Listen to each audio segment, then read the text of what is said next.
हे बघा, या आंब्याचं झाड आहे आणि याला एक आश्चर्य गोष्ट झालेली आहे की याला सीताफळ उगम झालेलं आहे. म्हणजे देवाची करणी जशी बोलतात ना, नारळात पाणी, अशी गोष्ट घडलेली आहे. इथे सीताफळ याचे इथं हे उगम झालेलं आहे.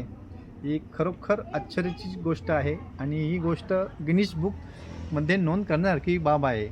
भिवंडी तालुक्यातील असनोली गावामध्ये एक अद्भुत अशी घटना घडलेली आहे. माझ्या पाठीमागं तुम्ही हे आंब्याचं झाड पाहू शकता. या आंब्याच्या झाडाला एक अद्भुत अशी घटना घडलेली आहे की या आंब्याच्या झाडाला आपण जर बघू शकतो की अनेक आंब आलेले आहेत, आंब्याचे दिवस आहेत आणि त्यामुळे अनेक आंबे या ठिकाणी या झाडाला लागलेले आहेत. परंतु अद्भुत अशी आपण म्हणतोय कारण याच आंब्याच्या झाडाला एक सीताफळ आलेला आहे आणि हा जो सीताफळ आहे तो या ठिकाणी आलेला आहे. लोकांचा अनुमान आहे का या झाडाला सीताफळाची झाडाची कलम करण्यात आलेली असेल, त्यामुळे हा सीताफळ या ठिकाणी आलेला असेल. त्याचीच पडताळणी करण्यासाठी आपण या ठिकाणी आज आलेलो आहोत. आपण पाहू शकतो की हा जो सीताफळ आहे, आपण बघू शकतो की हा सीताफळ जो आहे तो या ठिकाणी आलेला आहे आणि हा इथं चिपकवलेला नाही तर एकदम झाडालाच आलेला सीताफळ आहे. परंतु आता प्रश्न असा उपस्थित होतो की हा जो सीताफळ आहे तो या झाडाला कलम करण्यात आलेला आहे का. त्यामुळे आपण या ठिकाणी आपण पूर्ण फांदी जी आहे ते दाखवण्याचा प्रयत्न करणार आहोत.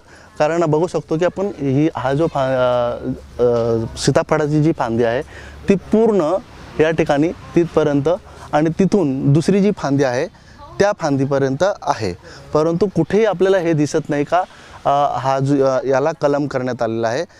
अगदी या झाडाला आपण जर बघितलं तर 8 ते 9 वर्ष झालेली आहेत आणि 8 ते 9 वर्षामध्ये अनेक वर्ष या ठिकाणी आंबे येतात आहे. परंतु या वर्षी आपण जर पाहिलं तर एक सीताफळ या ठिकाणी आलेलं आहे आणि ही अद्भुत घटना या ठिकाणी मानली जाते. परिसरात यावर पूर्णतः चर्चा पाहायला मिळत आहे.